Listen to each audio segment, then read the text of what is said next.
Skirt, skirt. Pull up in your earphones and your laptop. Season 10, Woman Evolve, where you at? Show me love, baby, baby. What is happening? Woman Evolve podcast, child.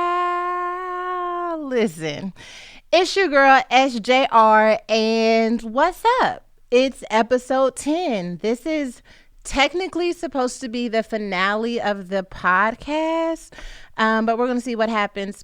Okay, so you're listening on your podcast app because you can join us live. Things to know about your girl today. She took her braids out. She got on some red lipstick. She's out here looking like somebody and something. Did she go somewhere? No, she didn't go anywhere. She's been taking pictures around the house. So there's that.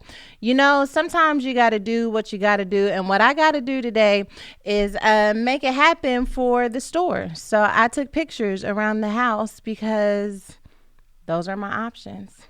So that's it. Someone said Corona braids gone already. But did y'all see how I pushed them Corona braids on through? If you guys watched Thursday's message, the final product, we talked last week about me not being able to lay my edges the way God would have me lay my edges. I know what he has for my edges, plans to prosper them and not to harm them. That's the word. I wouldn't even lie about that.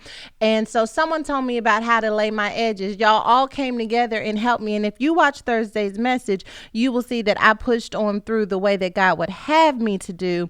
But it was time for me to take my braids out. My scalp was itching. You know, the naturals try to tell us that about 6 weeks is about where we should land with them braids. And I was coming up on that mark. And I don't know about you, but I plan on having some hair when Corona is over. You know what I'm saying? I do plan on having some kind of hair.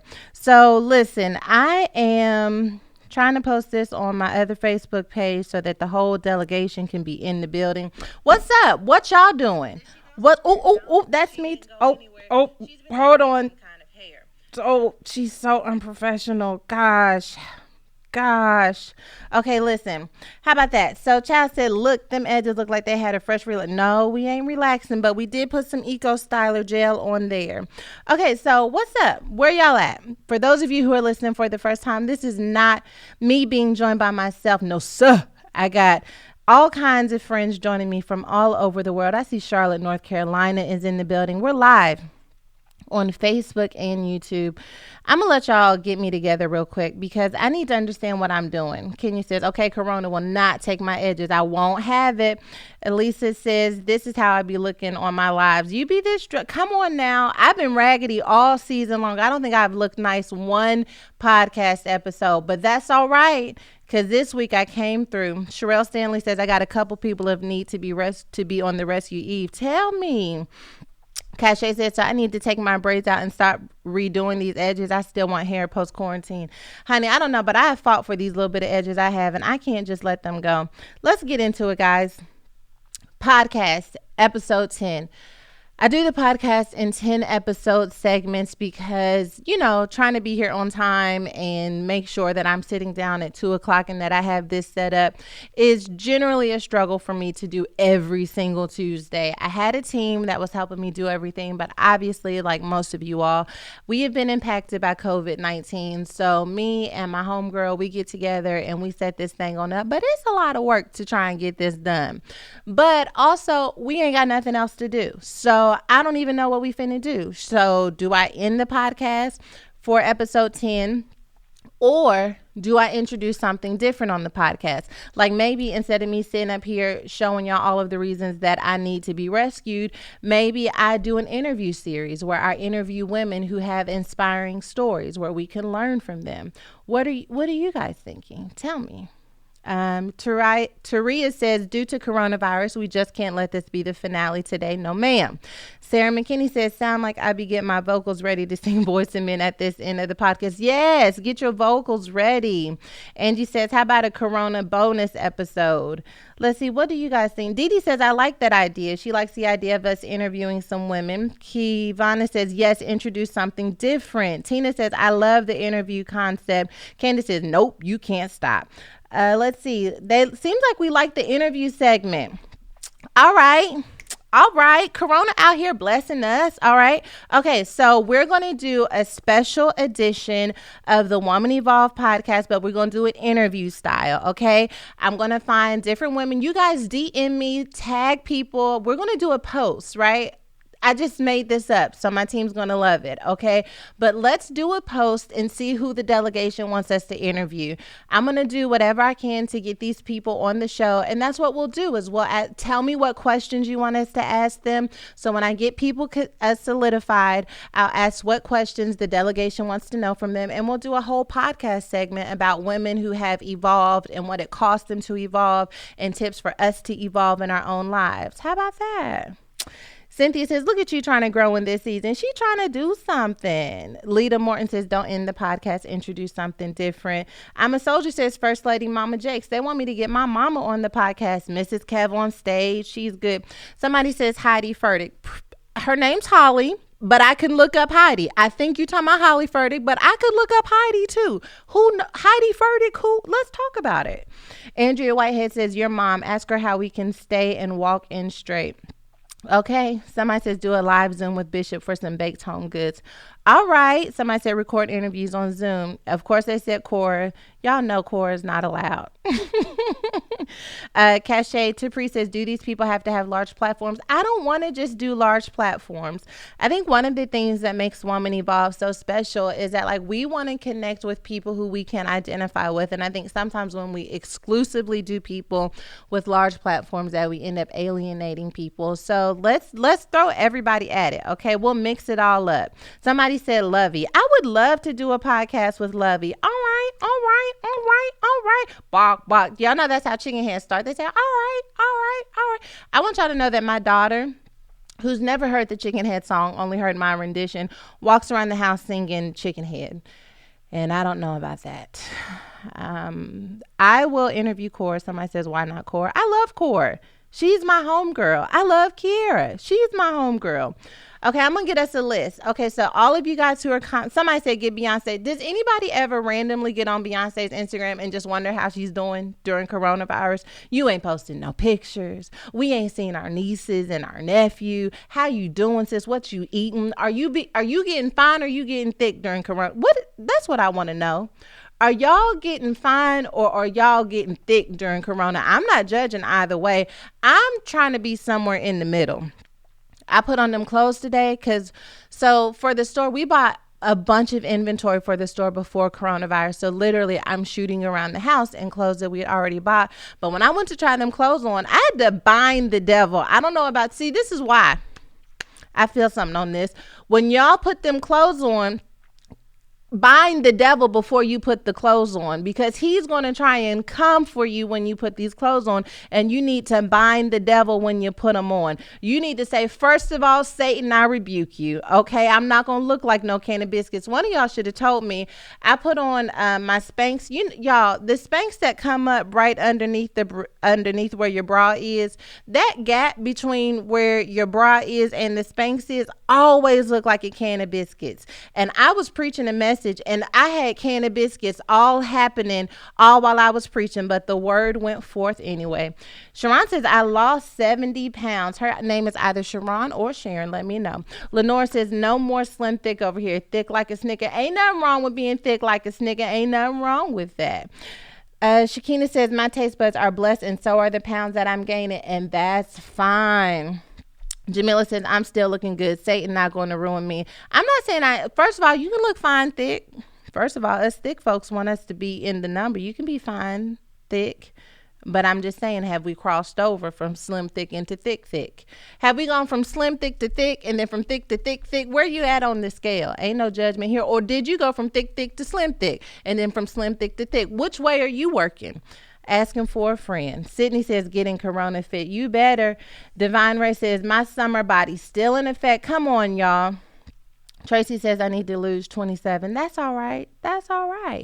Okay, listen. So somebody said thick like Kanisha says, thick like a bowl of cold grits. I'm thick, sis. Ain't nothing wrong with being thick. Tamika says thick. She put another thick on there. Ain't nothing wrong with being thick. You got to do first of all, let me tell you what I've decided. I am not going to make this the season where I have to do everything I've ever tried to do in my 30 plus years of life. I'm not going to do that. I am going to apply pressure to the areas that need it the most. I'm going to continue to maintain the pressure I had on other areas, but y'all not going to have me out here trying to accomplish 30 plus years of goals in 6 weeks. I can't do it. First of all, I'm stressed. It's a pandemic. I don't have time to try and be everything and everybody. I'm taking these days as they come. Last week I told y'all I finally felt like I had a little rhythm. So this is my rhythm.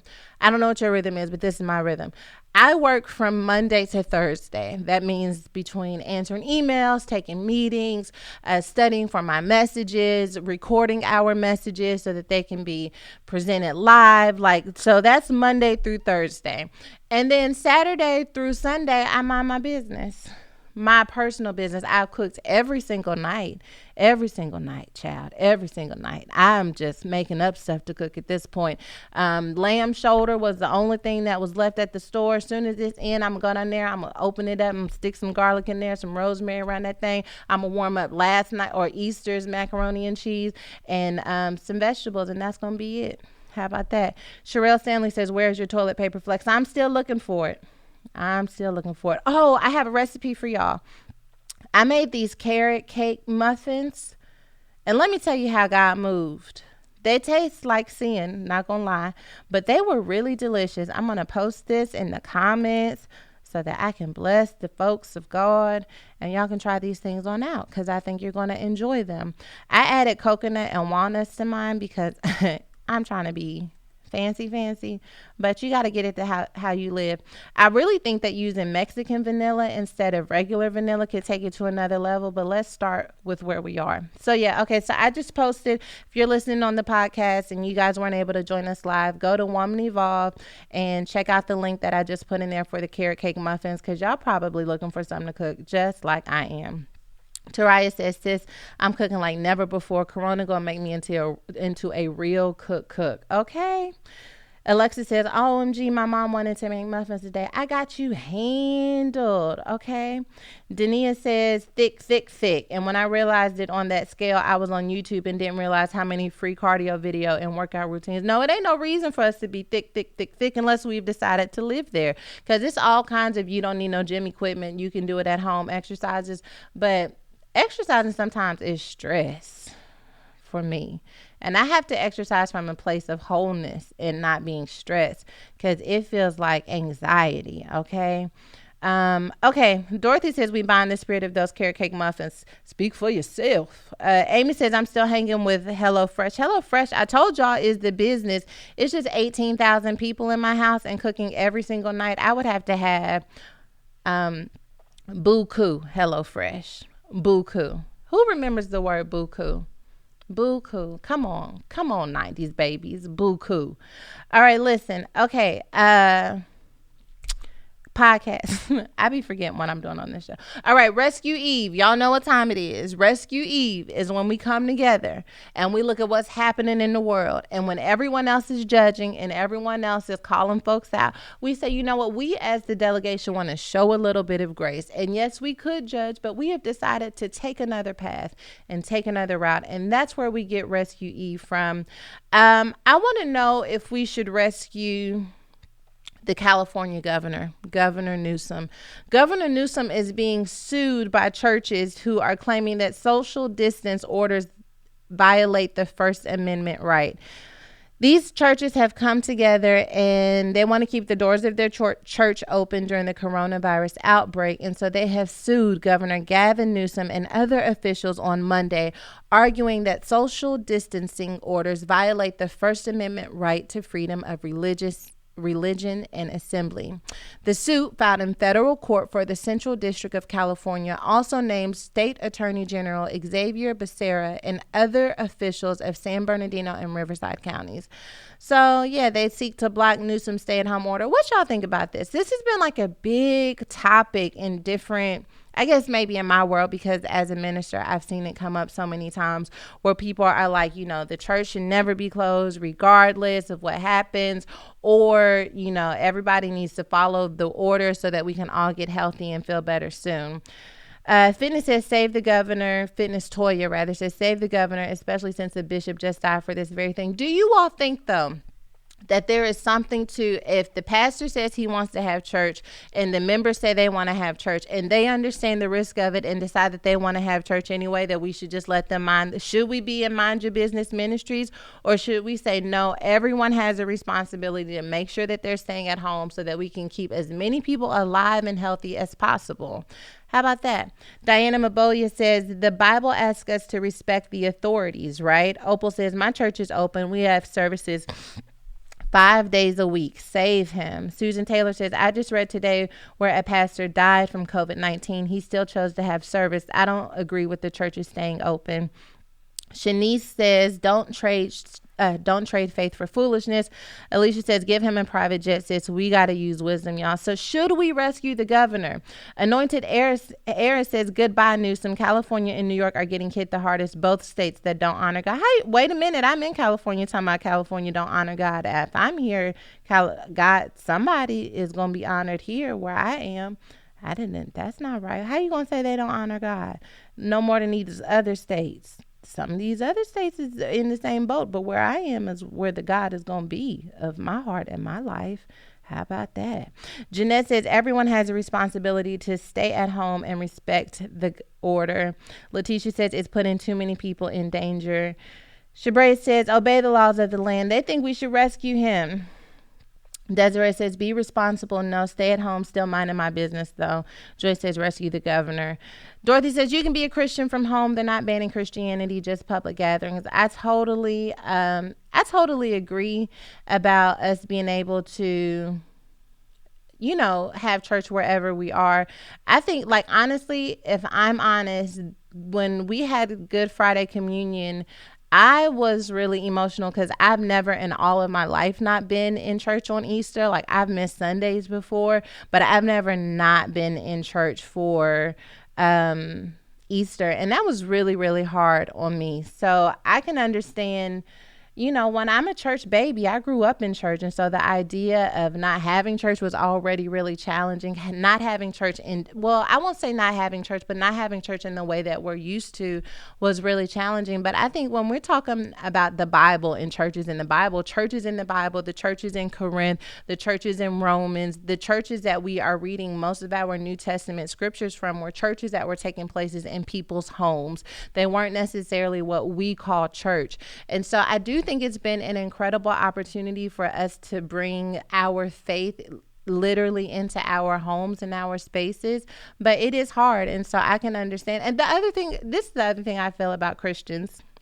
I think a lot of us are looking for our opportunity to stand up for our faith, when, especially I think American Christians, when we hear about what Christianity is in Muslim countries where people are literally killed and beheaded. We haven't really had to defend our faith in our country to that extent, where we were willing to be in prison, where we were willing to risk it all in order to have service. And I think that for a lot of people, this is our opportunity to say, no, my faith cannot be compromised. I think the challenging thing, though, is that it comes at the risk of putting your flock in danger.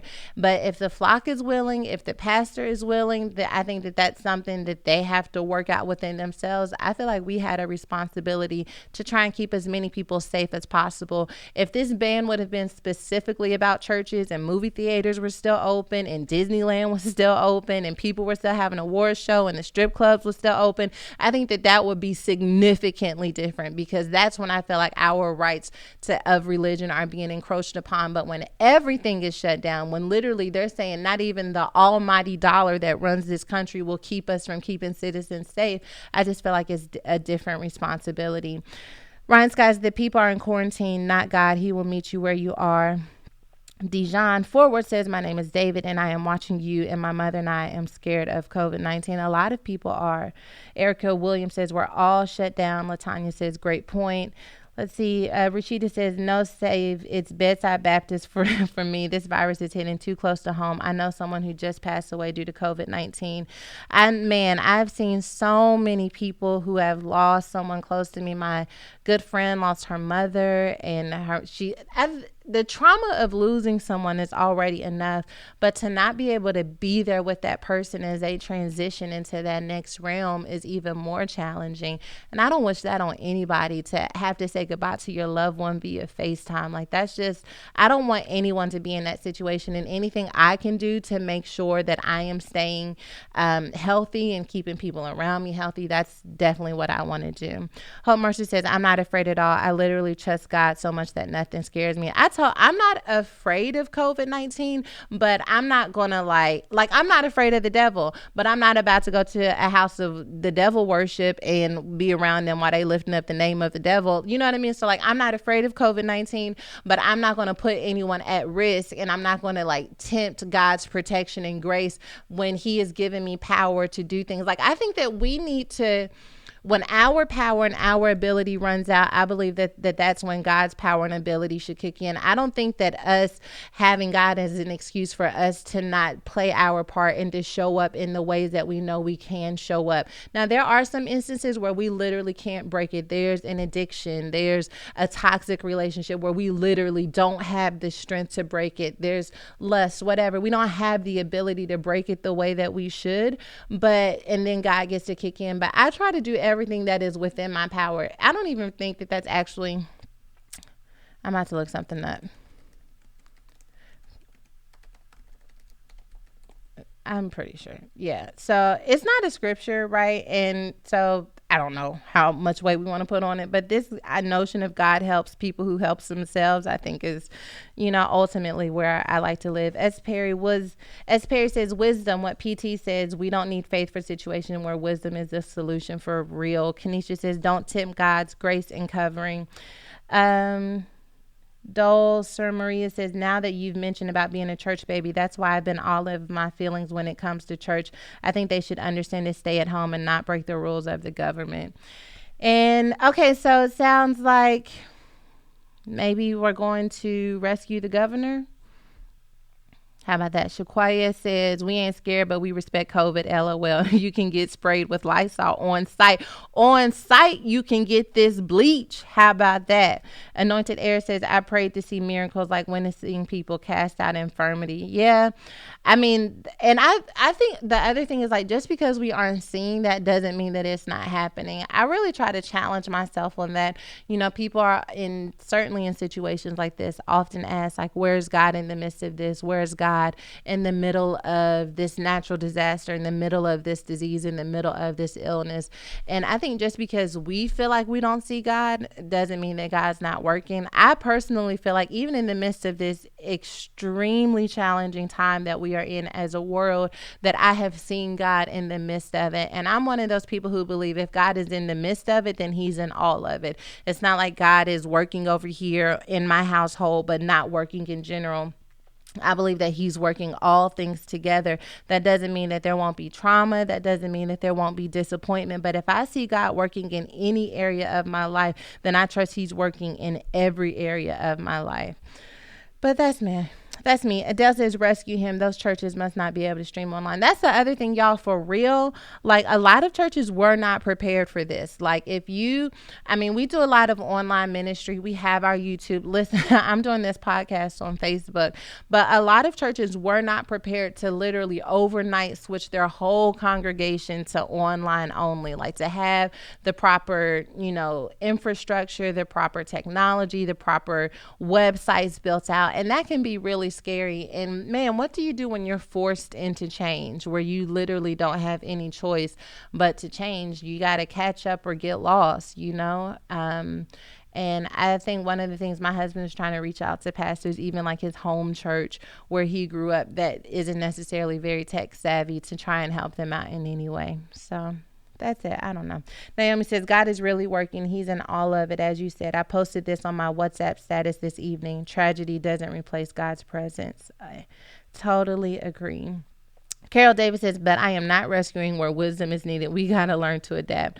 Okay, so Sherelle Stanley says, we can send pool noodles to the church folks who still want to go into the building. I like that. Let's just give them some pool floaties. We're going to give them some pool floaties. Let's see. Shaquita says, no one was prepared. No one was prepared. Okay. Let's see. Moving on to our next story. Sounds like we're going to do what we can with that couple. Well, with the churches.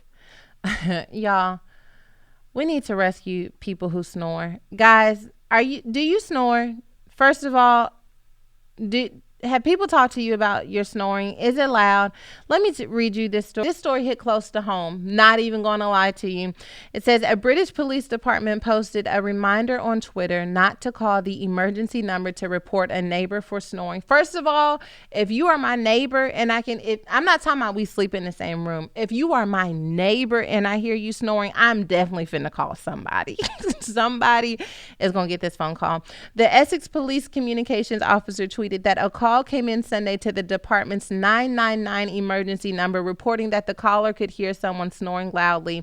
An unusual 999 call at this time of day, a caller reporting they can hear someone snoring. Advice was given to them, and snoring is never a reason to call 999, no matter how annoying it is. Y'all, can I tell y'all, the testimony service, is my mic on? Listen, first giving honor to God, who is the head of my life. My husband, I woke up one morning, my husband had his AirPods, them new ones with the noise cancellation in his ears. And I said, hey, why you got your AirPods in? Because he was asleep. I was like, you fell asleep with your AirPods in? And he was like, nah, it's just I woke up in the middle of the night and you were snoring and I wasn't able to get back to sleep. So I put my little AirPods in. And now I was like, I was snoring, like snoring, or was it like you know how you breathe like a little more heavily? It's not quite a snore. It's just like a... but not like a full-on thing. He was like, no, it was pretty much a snore. And, I tried to not let it bother me, but I needed to know the level in which I snored. And I learned that every night pretty much since then, he's been sleeping with his AirPods in. So here I am trying to live, because I can't help the way I sleep. You know what I mean?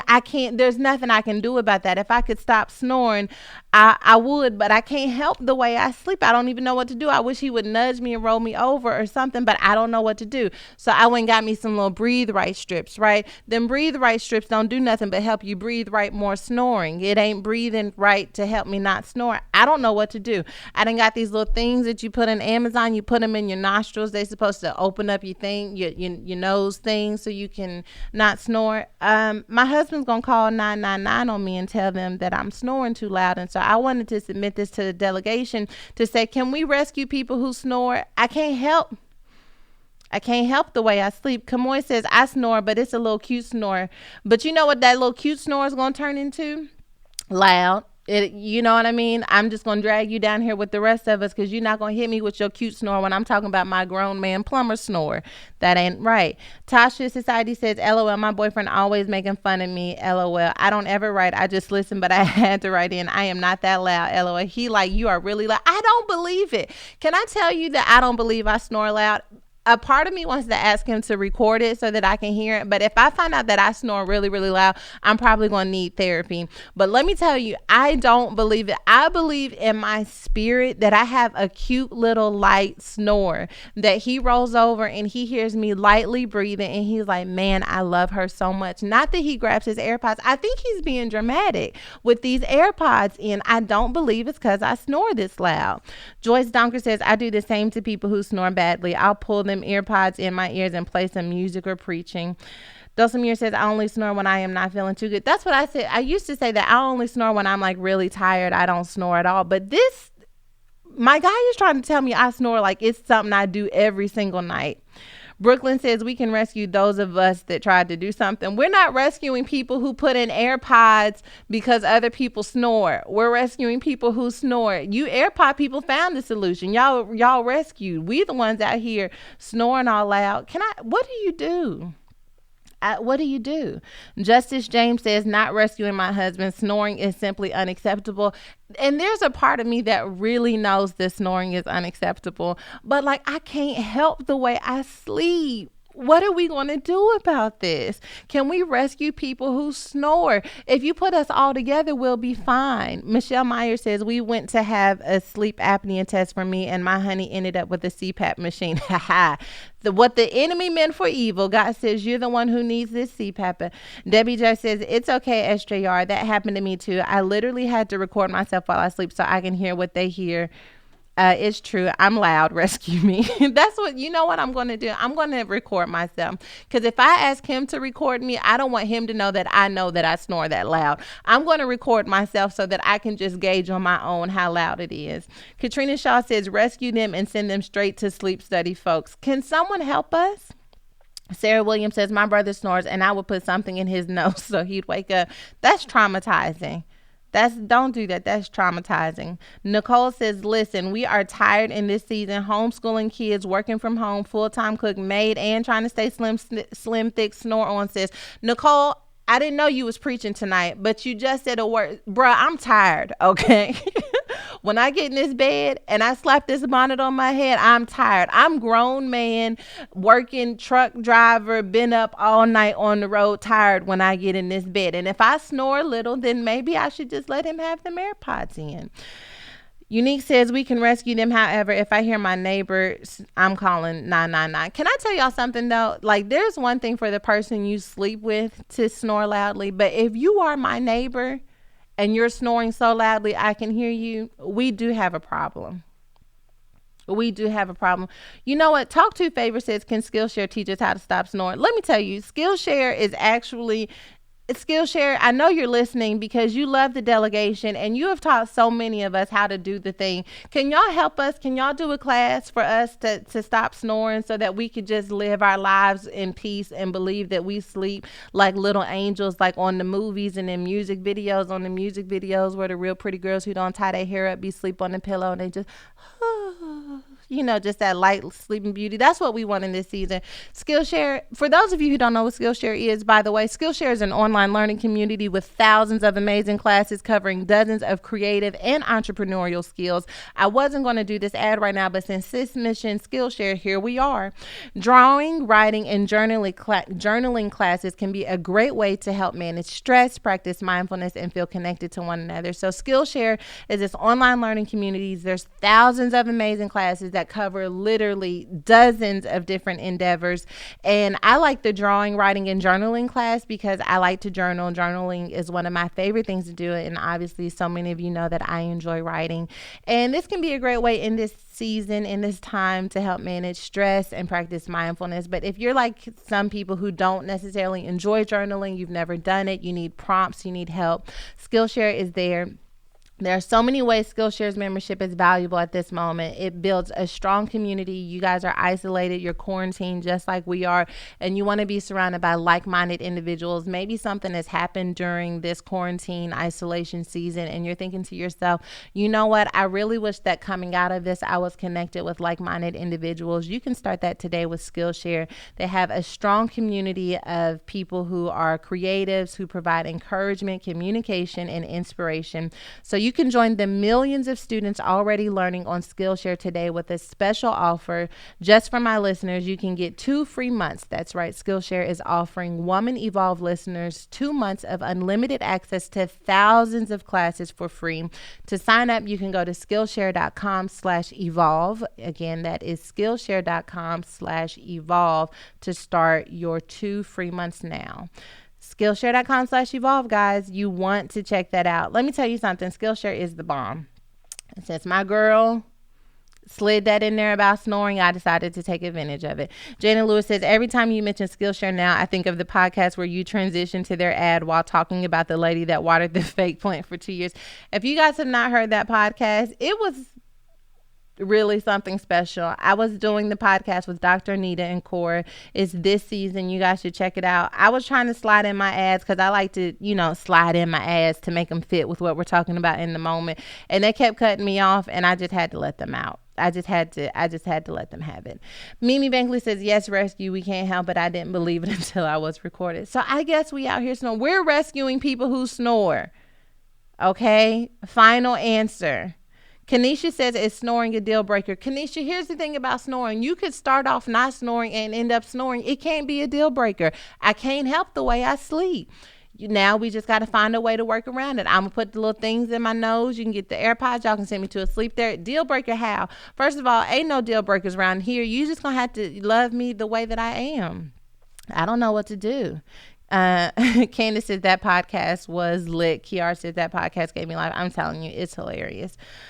Okay, so Denise says, what's wrong, snoring or drooling? Snoring is worse. I could put a towel underneath my mouth for drooling, but if I'm snoring, there's nothing I can do about it. How about that? Your girl Sid says, if you record yourself, let us know how loud you are. I'm going to record myself, and I'm going to let you all know, probably during the interview series that you guys just suckered me into doing, how loud I end up snoring. Noor says, why don't women focus on all the amazing things you do every day, 24/7? We do. That's why we said you're going to get this snoring. Thank you. Okay. Dijon says snoring is the worst. It's fine. It's fine. Denise says my husband and I sleep in a different room because of snoring. That's fine. I'm going to follow my husband to whatever room he try to sleep in, though. I'm going to be like, hey, bruh, how about this? All right, listen. So we're rescuing people who snore. Final answer from the delegation. Not only are we rescuing them, we are sending the private jet because that's the kind of joy and hope that we need. So let's see. My next story. I want to rescue. I don't know if this is a rescue or a Hail Mary. You know what? I'm going to move on to a different one. I'm going to come back to that one. So listen. Okay. We talked about this quarantining with your ex thing for the sake of the children. I think it's beautiful. I want to ask you guys a question though, because I think we need to rescue somebody. Emma Hemming has been judged harshly in the news and on the media because her husband is quarantining with his ex-wife and their 3 daughters. Hemming is not quarantining with them. Okay, let me say that one more time because I can see you're confused. You don't understand what I just said. Emma Hemming is married to Bruce Willis. Bruce Willis is quarantining with his ex-wife and their 3 daughters.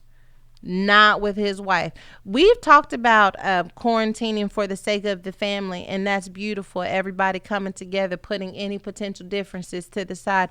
How do we feel about quarantining, though, however, with your ex when your actual spouse stays somewhere else? Huh? I don't know about it. What I will say is this. If I were Emma and everybody decided that we needed to quarantine together, my hips would be wherever my husband's hips is going to be. So nobody else's hips see my husband's hips. You see what I'm saying? I don't know. What do y'all think? Can we rescue Emma though? Artrice says, oh, she's by herself. Do Emma and her husband have kids together? Emma and hold on, because my story said they have children together. Let's see.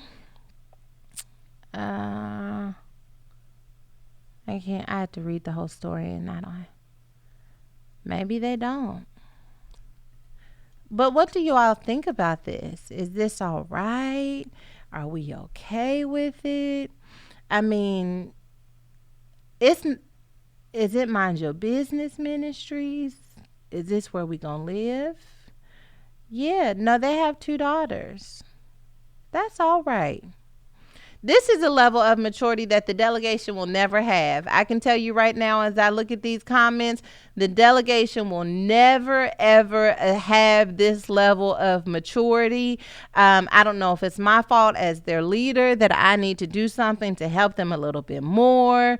But I don't know. Kitty says, why can't she go over there?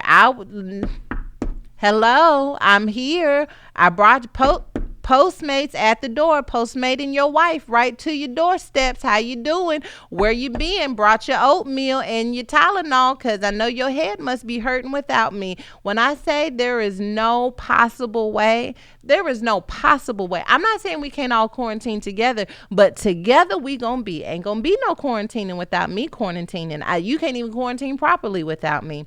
Lisa Nelson says that part about not putting your spouse first, that part negative. Octavia says the devil does work. Kanisha says, now what now? Absolutely not. The kids can come here with us though. I'll make sure they FaceTime you every day. When I say we'll do it on a schedule, Diane says, hold up and wait a minute. Is a divorce case? We are quarantining all together, or you can stay over there forever. See, and this is how I know the delegation will never be mature enough to have this level of, because when I say we quarantine together or you stay over there forever, I just don't know if I'm mature enough to not say those things, because those are the types of things that I would be willing to say. Like, we are all together or we are not together at all. I don't even know what, because I'm not even playing about this. I'm not finna be sitting up here fighting the devil of COVID by myself while y'all over there in matching pajamas. In matching pajamas. Okay? Wear my pajamas. When I tell you I'm coming over and my pajamas match and I'm not playing, I don't know.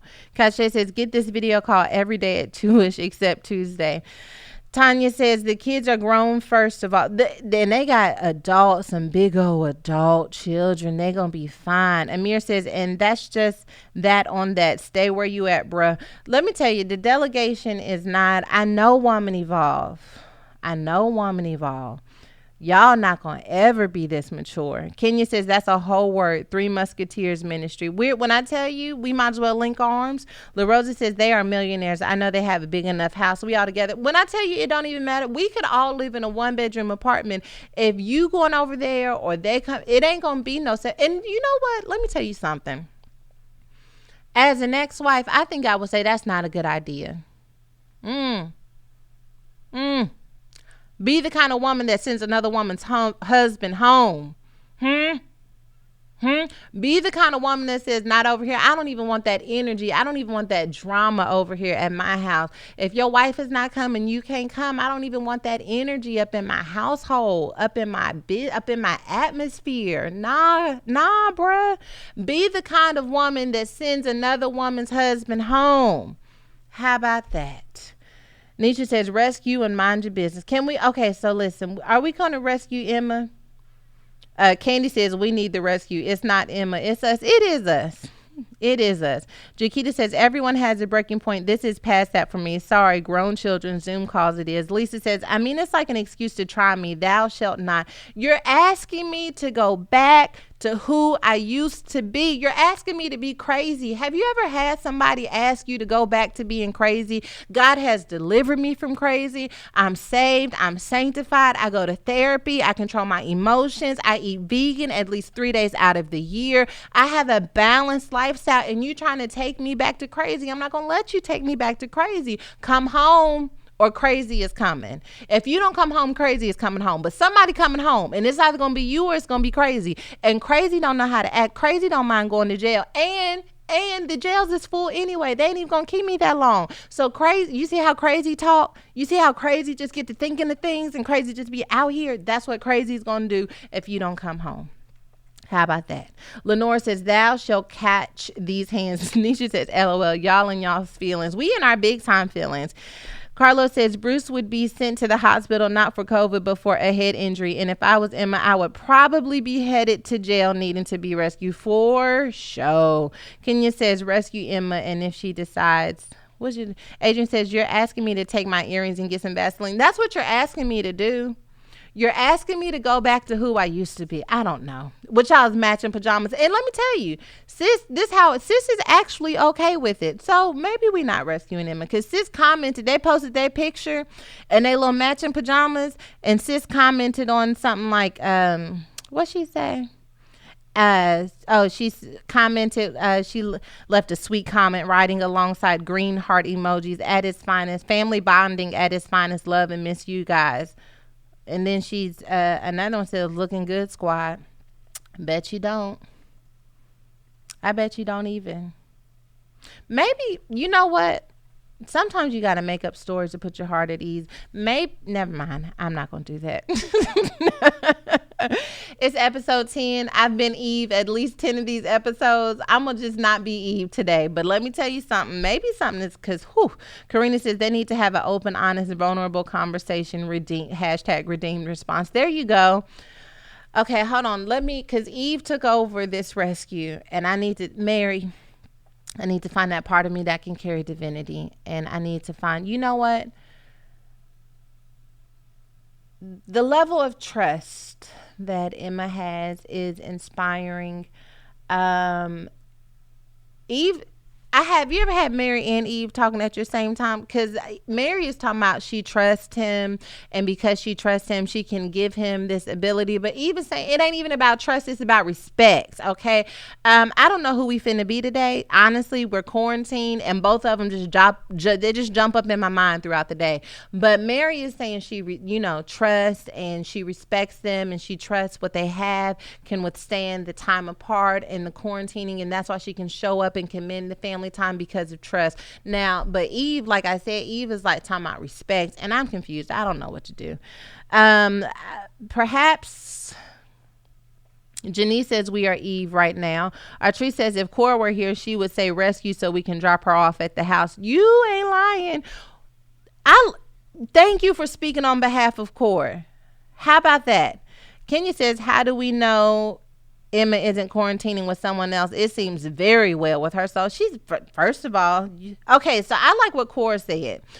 Play Cora, fake Cora. We want fake Cora to be, we're going to rescue Emma so we can take her by the house. Mauricia says, girl, Mary is grown, and Eve is bad it. Eve is bad it. I'm a Soldier says, Emma got a man. Emma's got a man during quarantine. You like that? Y'all like it when I sing or not? Okay. So Kimberly says, let that trust rescue her. So are we going to rescue so that she can be dropped off, or are we going to mind our business because we don't understand it, or are we going to rescue ourselves because we could never handle this and we need to grow up? Y'all tell me what we finna do.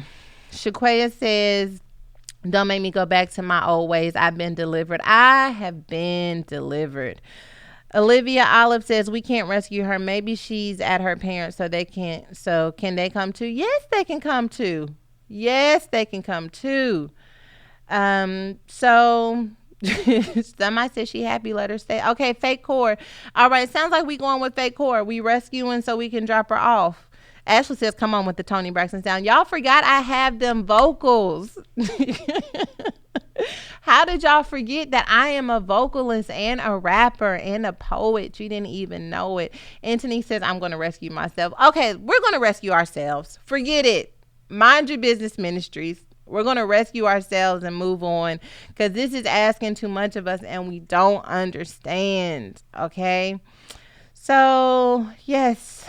Those are all of our rescues for today. We're ending this podcast with rescuing ourselves. I want y'all to know, though, one thing about them tables is they always turning, because y'all have rescued me a few episodes this season. Y'all have told me I was out of line and I was cutting up, and y'all kept saying y'all was going to rescue me. But look at them tables and turn. Now everybody got to get rescued. Everybody is rescued. Okay.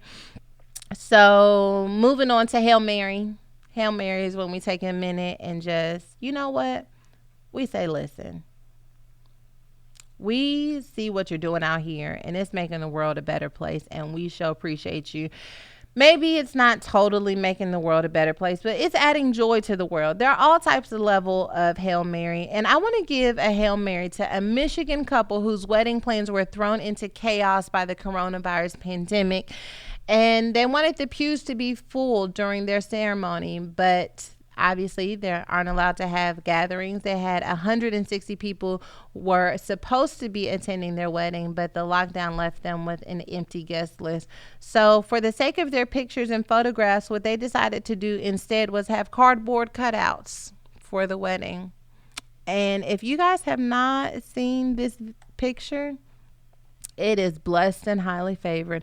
This couple is at the end of the aisle giving their vows to one another. And while they're giving their vows to one another, it looks like the room is full of people and they are straight up cardboard cutouts. And you know what? You got to do what you got to do in this season, and don't let nobody stand in your way. Somebody says cardboard really packed. Yes. Cardboard cut out, sitting up in the pews looking like it was a packed house. Lamaya says, who has the time? We do, because we're quarantined and isolated. We have the time to cut out these. Phyllis says, it's a no for me. Do not be surprised if next time y'all log in to Activate, I got cardboard cutouts.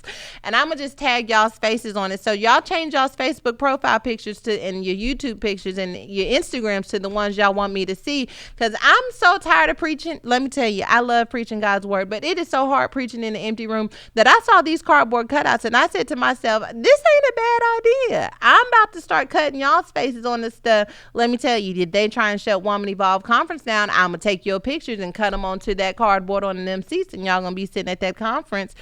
So Willa says, real creative.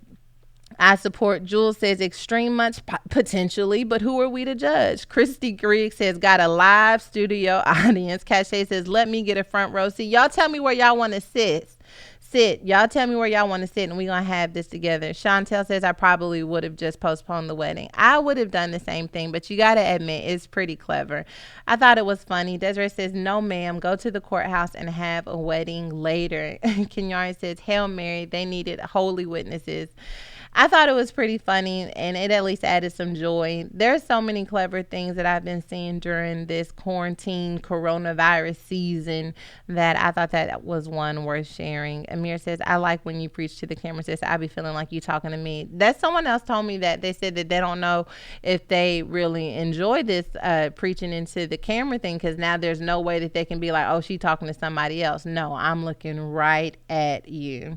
Cache says, I rebuke shutting the conference down. I've been waiting for the 2020 conference since I left Denver in July. I rebuke it too, sis. I rebuke it every single day. Every single day I wake up rebuking it. Just so you guys know you're waiting for an update, I'm waiting on one too.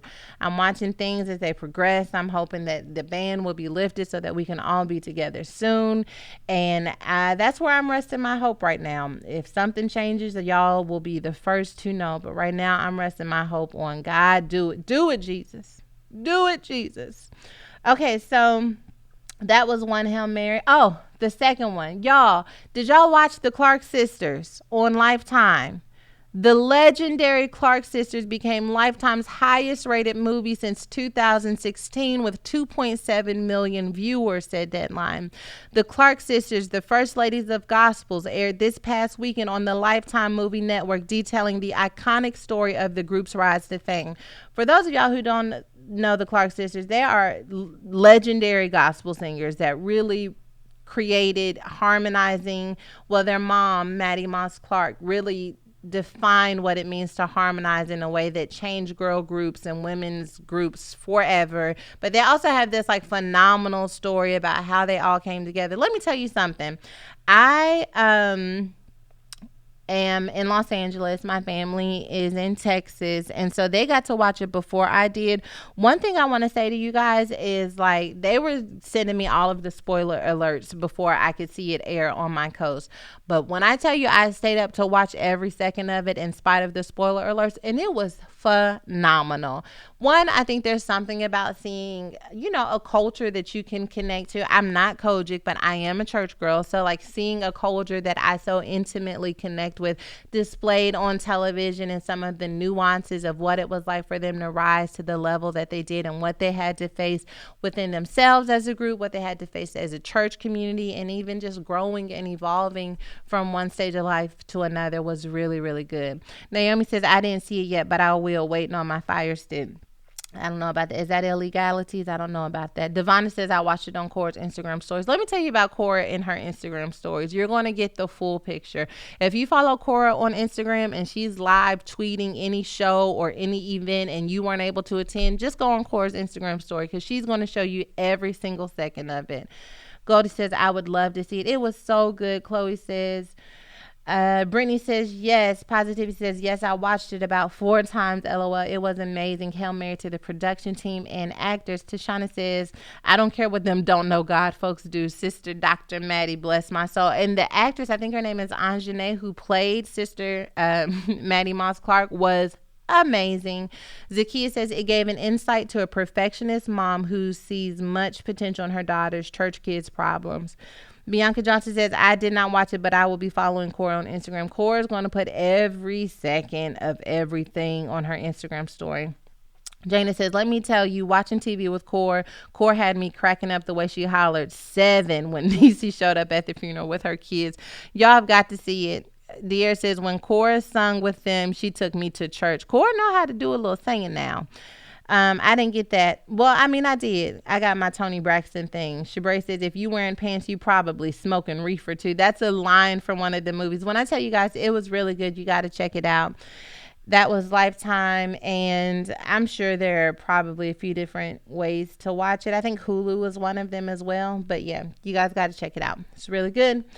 Another Hail Mary story this week is from the Good News Network. I like to find all different types of sources for our good news. And it's when a student was having trouble with math homework, the teacher gave her a private lesson from her front door. A middle school teacher from South Dakota is being praised for going above and beyond the call of duty to help one of his students with her math homework, all while respecting social distance guidelines. Last week, 12-year-old Riley Anderson had been having trouble understanding how to graph an algebraic function. In addition to her school being closed amidst the coronavirus shutdowns, her parents weren't home to help her with the equations, and her mom has apparently had a history of getting the algebra questions wrong anyway. Let me tell you something about y'all expecting these parents to teach these kids. I don't know what y'all gonna do in August, because any of the kids that I gotta teach come August, you might as well start them over. You might as well start them all the way over.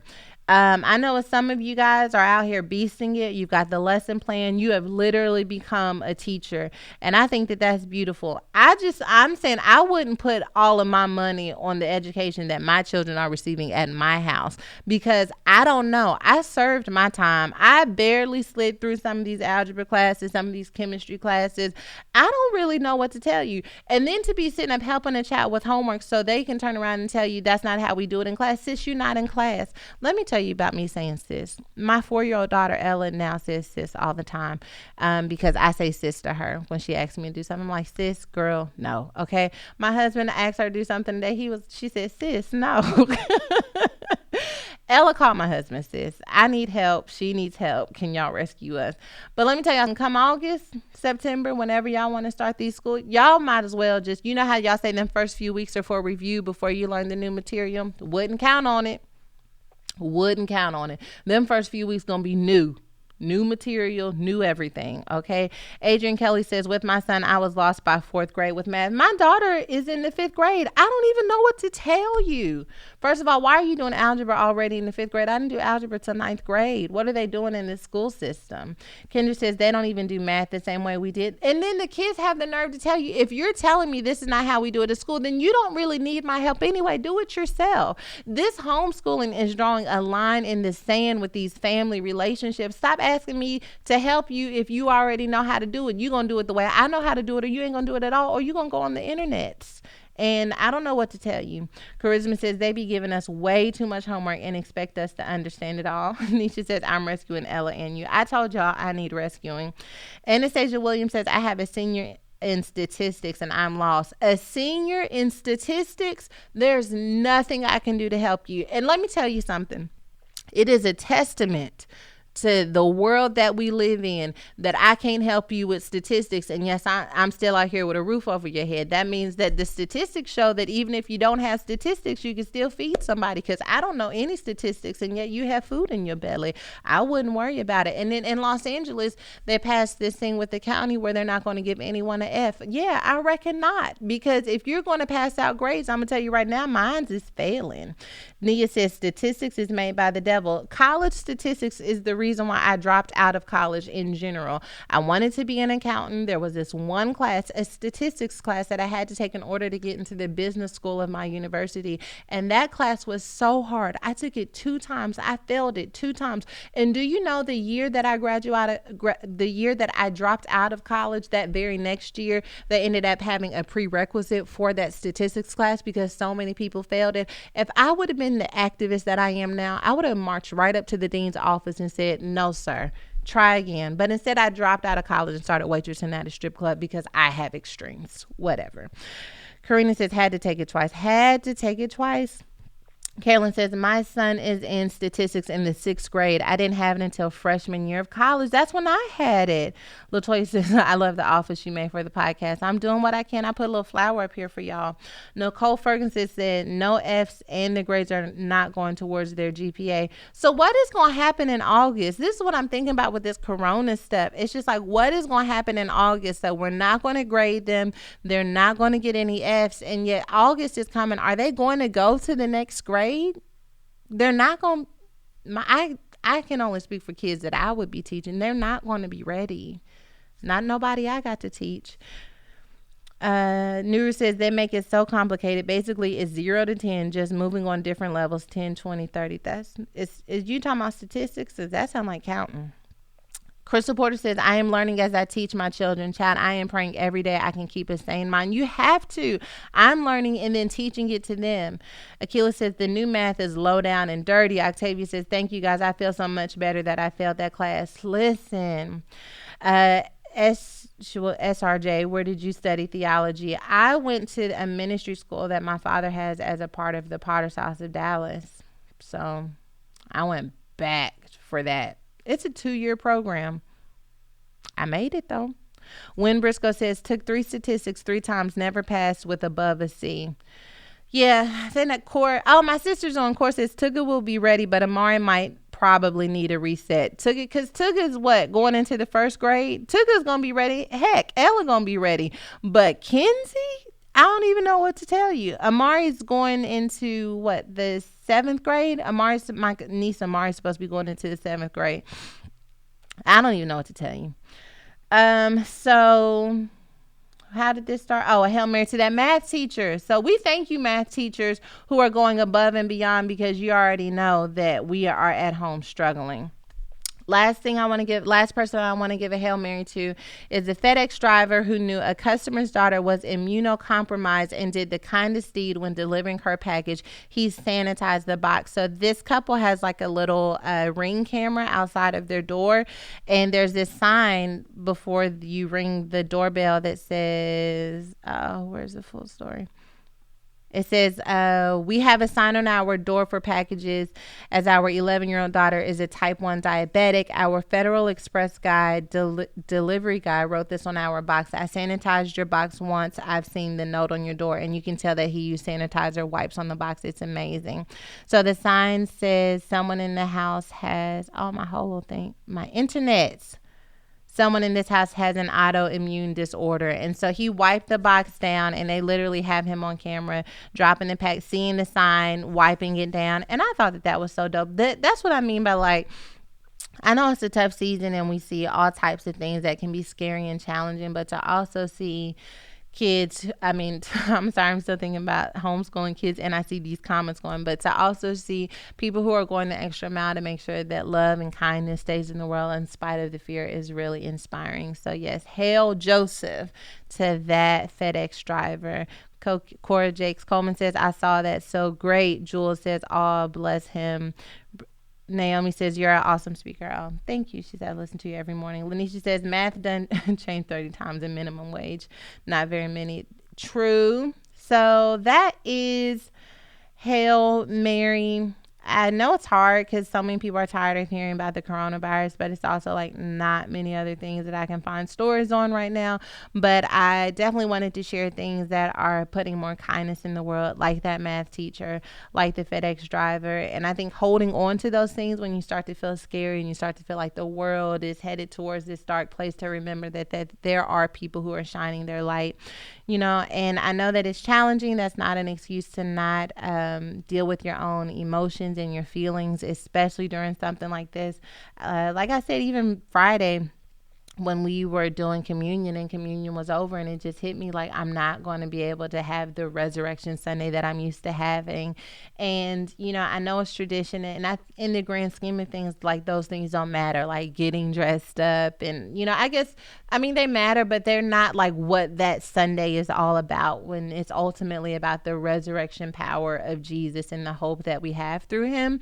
And so that is the core of what the day represents. But still, I felt like this sadness. I had this highest version of myself that was talking about, that's not what it's about, and this is going to be great for you and the family. But I still had this part of me that was sad, and I allowed myself to feel my feelings and be emotional before turning my face towards the direction of hope that I was supposed to have. But sometimes you need a little help getting out of your rut, and I want to offer you guys a sponsor that I've offered you in the past. This is, at least our last podcast doing it the way that we're used to doing it. And so I want to make sure that I'm giving you guys some tools during off season, and that is through BetterHelp. BetterHelp is an online counseling service where you can speak to licensed professional counselors who specialize in depression, anxiety, sleeping. I wonder if they can help me stop snoring, anger, self-esteem, stress, relationships, trauma, family conflicts, and grief. You can text them, you can do video calls, and you can even do phone sessions with them. So it's literally very convenient. You can make it work around your lifestyle. If you're in the bathroom most of the day, like I am, for your private time, then you can go in there with your phone and send out a text message to your therapist when you need some time, just recalibrating and remembering to stay centered and focused. You can connect with professional counselors in a safe and private online environment. Our podcast fave, Dr. Anita, who has a podcast coming out. I'll make sure to tell you guys all the details on that. But Dr. Anita was a counselor on BetterHelp.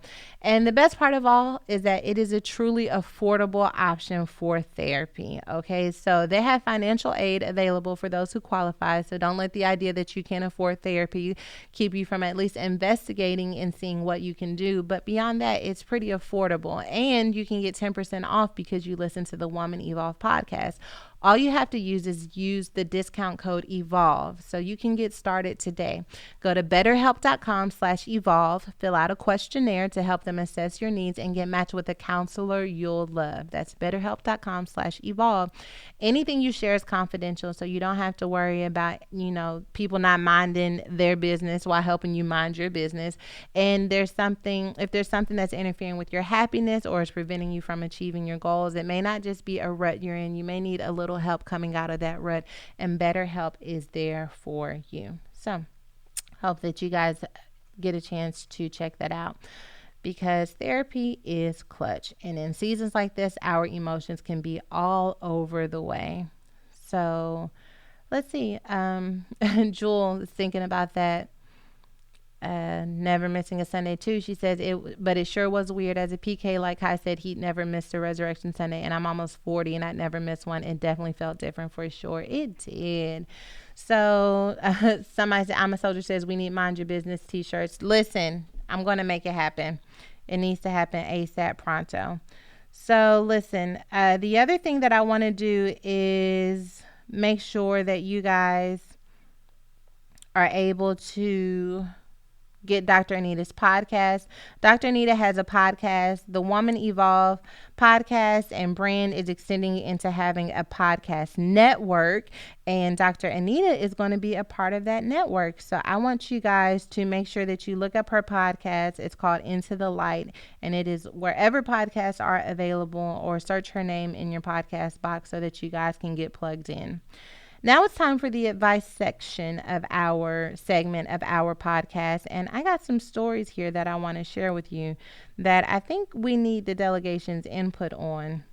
These stories came in on my Instagram, and I think it's really, one of them is really a worthy discussion for us to have, because it talks about vulnerability.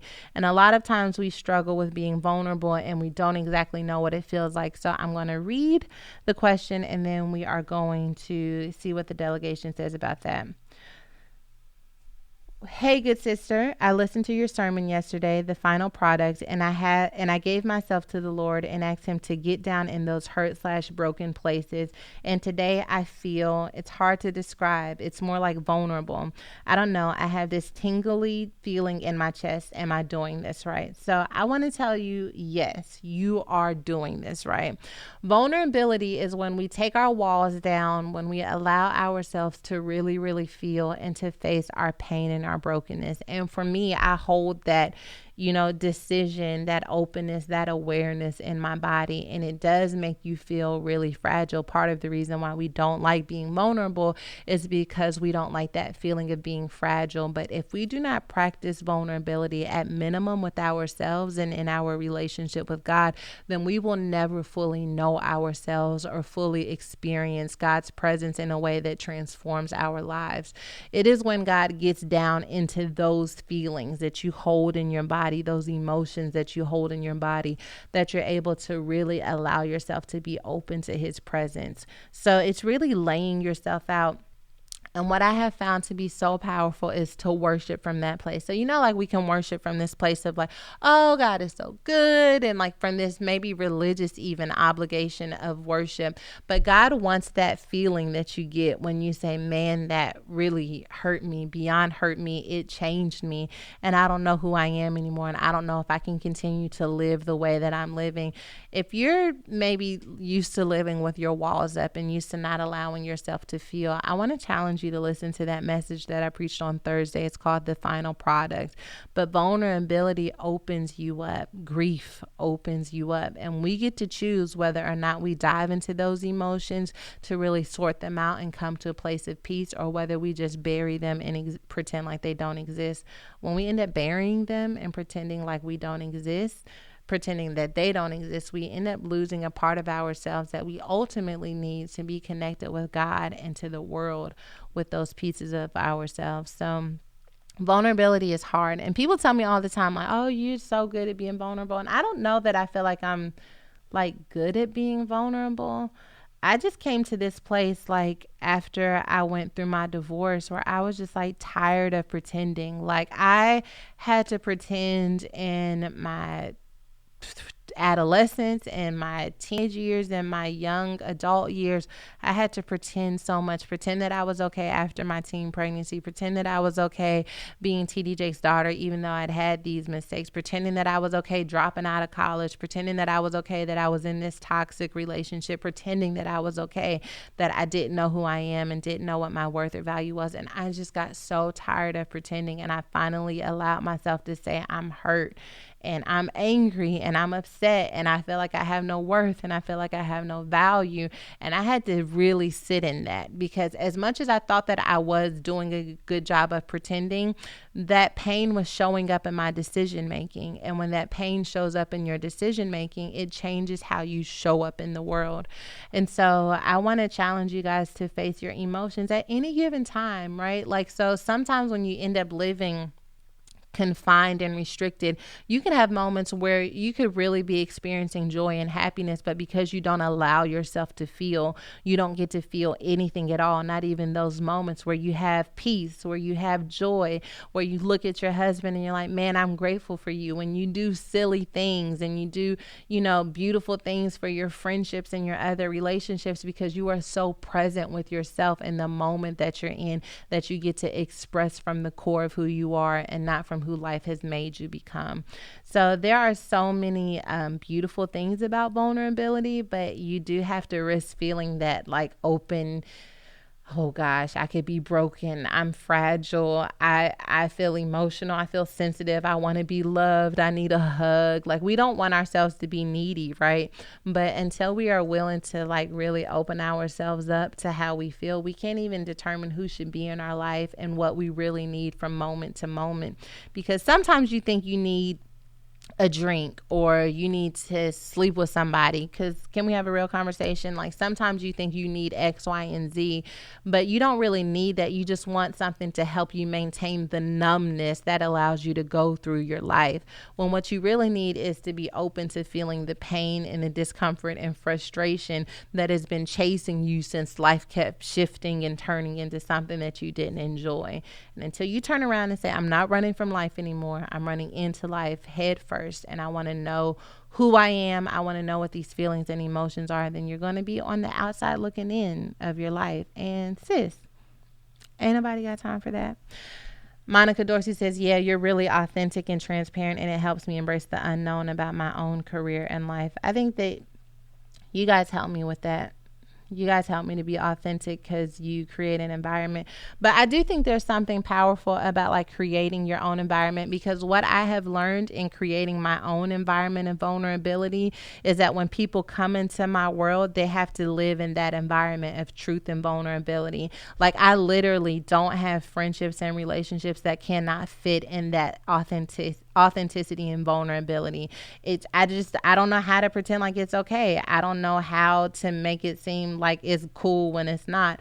So like, I do have moments, even when, people ask me like, well, why didn't you do this and why didn't you do that? I'm like, because it didn't feel real to me. And if it doesn't feel real, then I can't do it. I have to make stuff feel real. When we first started doing these ads at the beginning of this podcast, it felt so, was it this beginning of this podcast or the season before that? I think it was season 5. Like, it felt so weird doing it the first season. And I was just like, man, I got to find a way to make this real for me, or I'm not going to do it at all. Let's name this podcast Find a Way to Make It Real. You got to find a way to make it real. Like, we're being quarantined. We're being isolated. It feels awkward. And this kind of has to do with my snack, but I'm going to give it to you anyway. But you got to find a way to make this thing real. You can't be so obsessed with the way things used to be that you're longing for it, or wondering when it's going to be over, that you're reaching towards something that hasn't happened. You got to find a way to make this real and to show up fully in this moment. But that's all right. Kim Johnson says, I'm so horrible with being transparent, working on it though. I think you have to be transparent with yourself. Transparency is not necessarily about letting other people in. It starts with being real with yourself, because when you lack transparency and authenticity, the first person you lie to is yourself. You say, I'm okay. You say, I didn't need that person anyway. You say, I'm going to be all right. Like, you say all of these things to yourself, and that's the first person you lie to. And then it's easier for you to lie to other people. But when you start to be truthful with yourself first about how you feel about what someone did to you, man, like, I can remember telling, oh, but he's a good person. Oh, but he's going to do this and do that. But when you're honest with yourself, you start saying stuff like, no, that was messed up. Like, you got to tell yourself the truth, right? It doesn't mean that you have to necessarily make a decision based on your truth, but it's hard to hear the truth and not begin to make decisions. And so if you're struggling with transparency and authenticity, I want you guys to start being transparent and authentic with yourself first. Adrian says, you have mastered working in those ads. Man, it's been a struggle, but I tried to make it happen. Let's see. Amir says, sometimes being vulnerable is hard because I don't know if the brokenness can be fixed, so I just leave my issues alone. But I'm trying. The brokenness can be fixed. The brokenness will be fixed. The brokenness must be confronted, and it must be loved. You got to find a way to love your brokenness into wholeness, not condemning yourself because of what you've done, but to literally love yourself into wholeness. Tamika says, I started working on being transparent and recently reverted back, and I know I need to continue to work on it. Start with yourself first. I think you're being transparent even in this comment section to say that I started there, but I'm not there anymore. Tamika, I would, if I were you and I needed to work on getting back to that transparency, I would start to ask myself, when did that happen? Because most of the time when we stop being transparent and we stop being authentic, we end up telling ourselves something happened to us, and we tell ourselves, I can't afford to be open anymore. I can't afford to be transparent anymore. You got to figure out what happened to you. Obviously, we got to have this BetterHelp sponsor, so there's an opportunity there for you to really dig in, but to really pinpoint, when did that change? Was it when I lost the job? Was it when we got into that argument? Was it when my mother said X, Y, and Z? When did I stop being transparent? When did I learn that it wasn't okay for me to be who I am? When did I learn that me being who I am could cause problems and issues? When did I start learning that it was easier to pretend? And I think if you can pinpoint that will help you to really start dealing with those emotions and feelings that created the wall that you're in. Anointed Air says, my therapist told me to practice not shrinking myself to stay in spaces. That is a word. She Living says, I didn't know how to merge ministry and media, but you make it work. And inspiring. Thank you. I'm being just trying to do me, be authentic to me. I wanted to create a podcast that I would listen to. Barbie Douglas says, people tell me that I'm too real, but that's the only way I accept me. I hate fakeness. I understand. All right, so that was a long answer to that question, but I hope that helps. Let's see. I have one more question from the delegation. Hey sis, I know you are a very busy and sought after woman of God, but I had a question for you. How do you know if you can let someone you have history with and trusted back into your life? My ex and I broke up almost a year ago, and it was very hard for me and hasn't been much communication between us since. Recently, he has been reaching out to me. I don't know if I should keep him out of my life because of the fact that I am still hurt, or if I could even let him back in contingent upon the fact that eventually I can get over the pain of it all. So, to be 100 with you, sis, I think you better leave him alone. I think that if someone is supposed to be in your life, that you will have so many God confirmations that you will just be asking me, how do I choose faith instead of fear? But it sounds like that you're in a hurting place. That you don't necessarily believe that letting this relationship in is going to be healthy to your journey of wholeness. And if I were you, I would get serious about my wholeness. I would get aggressive and selfish about my wholeness. A lot of times people try to use this guilt trip against you, like we can just be friends. I don't have to be friends with everybody. I'm not ready to be friends yet. I need some time to take care of myself, and you got to be willing to do that so that you can take care of yourself. So I definitely want to challenge you to resist the need to go back into what that comfortable flow that you guys can get into, and instead still deal with the hurt and loneliness that you guys that you experience as a result of that relationship ending. You're not ready. If you were ready, you would be ready. You would know you were ready, but you wouldn't feel like, should I let him in even though I'm still hurt? And I don't know why you guys' relationship broke up. I don't know what the nuances were with that relationship, but if you're hurting, I think the worst thing you can do is invite someone into your healing process who was a part of your hurting process. If someone was supposed to be a part of healing you, then they would not be isolated from you and then come back to you while you're still hurting. I think that you're going to be able to heal from these hurts by yourself, and you got to know how to heal by yourself. Let me tell y'all something. Part of the reason why we be big on love yourself, get to know yourself, whoop-de woo, is because you got to know what you need when you need to be healed. When you get married, when you start building a family, when you start building businesses, X, Y, and Z, you're going to have moments when you're hurt. You're going to have moments when the loan doesn't come through, when the business shuts down. And the last thing you need is a distraction to keep you from being whole. You got to understand what it takes for me to get on the path to healing. What do I need? Do I need to get into my word? Do I need to take a minute and start loving on myself again? Do I need to connect with my core? Those are things that you can only learn by yourself. No one is going to walk through the door with your healing.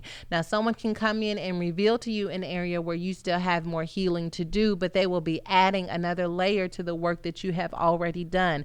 Do not ask someone to build you up from your brokenness. Only you and God can do that. If someone can build you up from your brokenness, and they can tear you down from your brokenness as well, you got to be willing to get your own handyman belt, okay, your own tools, and be willing to work on yourself, because marriage is about partnership. It's not about parenting. I'm going to say that again for the people in the back. Marriage is partnership. It's not parenting.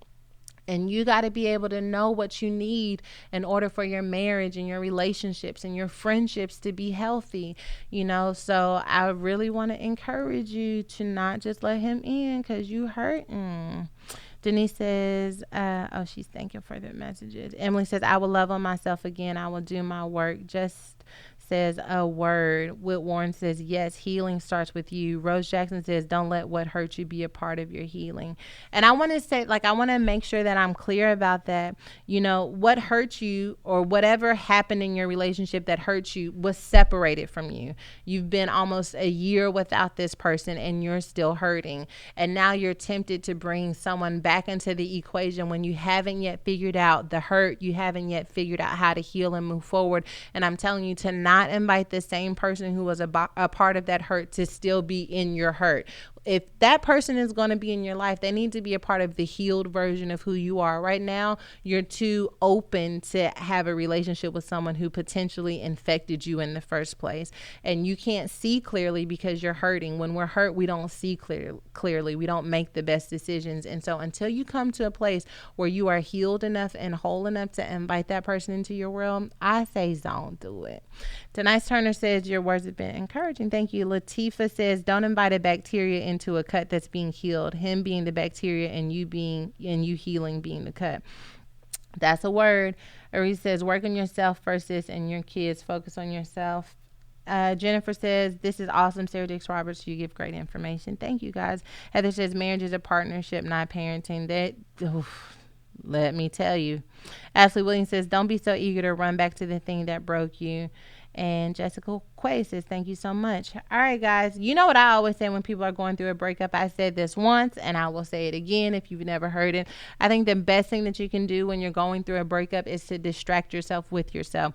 Of course, I want you to get closer to God. Of course, I want you to read your word and I want you to fill your head with the truth of what God says about who you are and who you can become, right? But I also know that 24/7 that can be challenging, that you're still a person, that you still want to have, connection, and you still want to feel like you're growing and evolving. And so I always tell single people who are going through a season of loneliness or whatever to distract yourself with yourself. That means to really dive into these areas where you feel like you want to improve. So maybe you do want to get your body together. Maybe you want to learn to cook. Maybe you want to start a business. Maybe you want to travel the world. Like, start planning to distract yourself with those desires that have been down on the inside of you, and proving to yourself that you don't need to wait to have a partner in order to accomplish things that are important to you. Sometimes we have this vision of what our life is going to look like, oh, when I get here, then I'll do X, Y, and Z. But what if you start doing that now, right? Like, what if you don't have to have this perfect white picket fence before you decide you want to go to Italy, or before you decide that you're going to learn to cook? Like, start working on those things that mean something to you now, so that you don't feel like your life is on pause waiting for this next stage. The next stage begins when you put in the work to move to that next stage. Okay. So part of the way, if you've decided that that's what you're going to do, though, you're going to be distracting yourself with yourself, I've got a tool for you. That's right. You know how I am. I'm always trying to make sure that my girls are taken care of. If one of your goals is to make a lifestyle change with your body, and you're like, you know what, I want to get my body together. I don't even want to call it a diet, because I've already tried 1,000 diets. What I really want is to have a lifestyle change. Then, sis, I got the app that's finna change your life. And it's called Noom. Noom is about getting in shape, not having to be about a specific amount of weight or a magic number on the scale. It's about building healthier habits and feeling better about yourself. If fitting into that favorite pair of jeans is your goal, great, but there are many reasons you might want to practice self-care, and every person is different. So I think I told y'all during this podcast that I asked my friend to take my scale out of my house, because I was just tired of getting on that scale every single day, multiple times out of the day, and beating myself up or patting myself on the back, depending on what the number was. I didn't want to be locked into the scale. I wanted to make some decisions for myself that would be healthy and organic to who I am. And then Corona came, and now I'm resetting again to figure out what my rhythm is like in this flow. And Noom is helping me do that. Noom helps you to name your specific goals you want to achieve or have achieved, and it allows you to really begin to work towards whatever that place of peace is going to be for you. I love the Noom app because it's built in like psychology. So it's not just about like what's the number, how many calories, but it really wants to know about your lifestyle. Like, what do you do most of the day? What is your reason behind losing weight? What will this mean to you? So it really gets into your mind. It's a habit changing solution that helps users learn to develop a new relationship with with food through personalized courses. Noom doesn't tell you what to do and what not to do. It teaches you how to look inside your own mind and make better decisions for yourself. You're a human, though, and if you go off track, there's no shaming. There's no one who's like, sis, you're supposed to da da da da da. There's just tips to help you get back on track for tomorrow. So if you want to check out Noom, you can figure out the free offer that they are offering to our listeners by going to noom.com/evolve. That is Noom, NOOM.com/evolve, and you can start your trial today. You've got nothing to lose but a bad attitude about food. They didn't want me to say that, but that rhymed, and I'm a rapper, and I just got to give it to you how I feel it, okay? Visit Noom.com/evolve to start your trial today. That's Noom.com/evolve. Okay, how about that?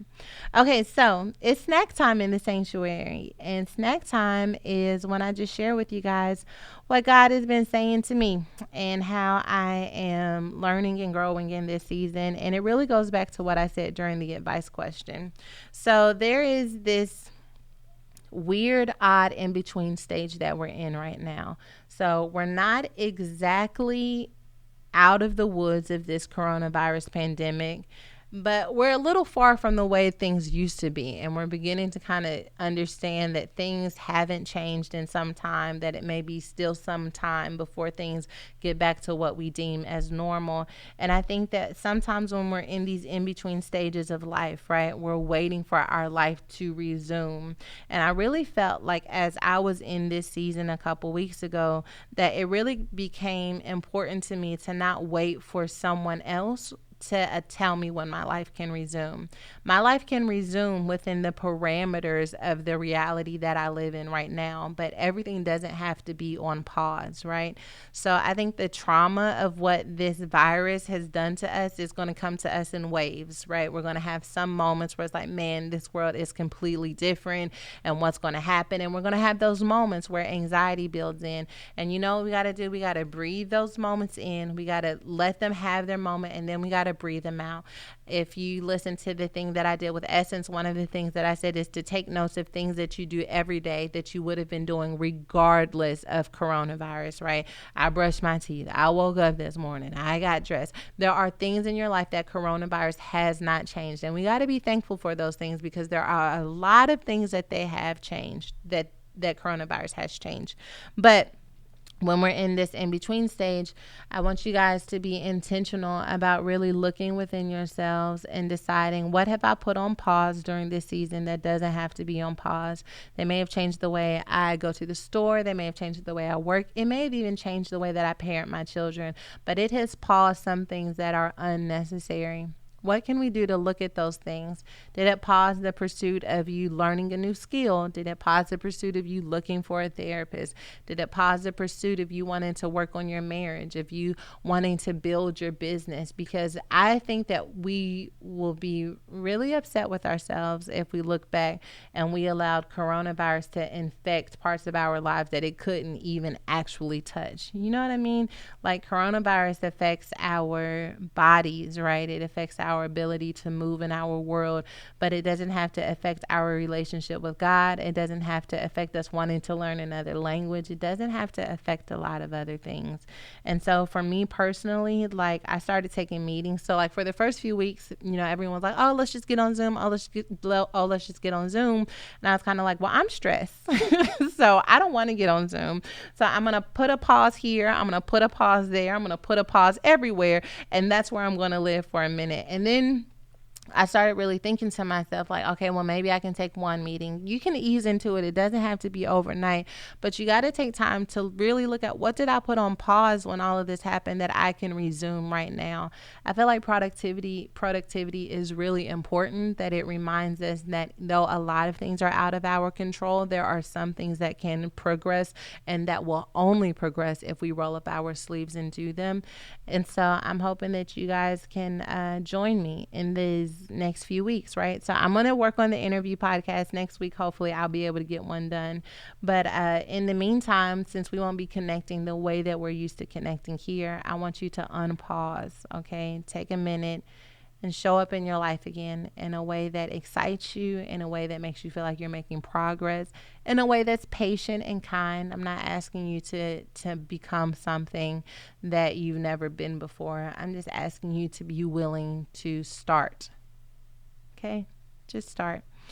Do it at a different pace if you have to. Do it in a different way if you must, but make sure that you start. I love you guys. I'm going to miss you. I'm going to do the interview series, okay? I'm going to do the interview series. And I am going to work on that. And I'm going to have something next week. Make sure you are subscribed to our podcast, rate it, and subscribe it so you don't miss it. I'm going to see if I can sucker my mom into doing it. Send me people who you guys want us to talk to, and we'll do this. We're going to continue to grow, evolve, and become better together. I love you guys, and I will see you next season on the podcast. Mwah! Wait, I got to pray. Father God, thank you. Man, thank you for the gift of sisterhood. But what I'm thankful for more than anything is the ability to have authenticity. That you gave us this superpower called vulnerability, and when used properly, we are awakened to the beauty of being both human and divine. That it is only in that sweet spot of vulnerability that we get to experience the fullness of who you are, but also the fullness of who you've called us to be. So my prayer, as we are separated from one another in this way, is that you would teach us to be vulnerable, that you would show us that it is okay to let our guards down, that you would help us to realize that it doesn't make us weak. It doesn't mean we aren't strong. It means that we are perfectly aligned with who you've called us to be, and most importantly, who you can become in our life. So God, we make room for you to hold up a mirror and show us who we are, that we may see ourselves clearly so that we can grow in the areas where we need it the most and shed in areas where we need things the least. We turn our lives over to you, and simply we say, have your way. Great God that you are. Cover my sisters and the fellas while we are apart. Father, strengthen them, give them creativity, give them vision, give them power, Father, that they would recognize every good and perfect gift that you've placed down on the inside of them. I plead the blood of Jesus and a hedge of protection over them, Father. May no harm, no disease, no illness, no grief, no death come to their doorposts, because the blood of Jesus is covering them. And may we rise to the integrity of having that covering in our lives. In Jesus' name I pray. Amen. I love y'all.